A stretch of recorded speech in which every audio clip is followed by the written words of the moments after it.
এই যে রাখি বন্ধন উৎসব আজকে কেন হচ্ছে তার কারণ কি না মা লক্ষ্মী বলি রাজার হস্তে এই রক্ষা সুতো বেঁধে দিয়েছিল বলে সেদিন থেকে এই রাখি পূর্ণিমার উৎসব শুরু হয়েছে।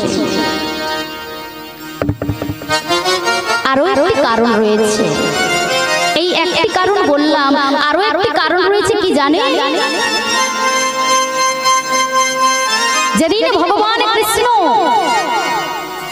শিশুপালকে বধ করেছিল, 100 অপরাধ ক্ষমা করার পর শিশুপালকে বধ করেছিলেন, সুদর্শন চক্র পাঠিয়েছিলেন। সুদর্শন চক্রকে বললে যাও ওই শিশুপালের মস্তক ছেদন করে দাও। আর সুদর্শন চক্র গিয়ে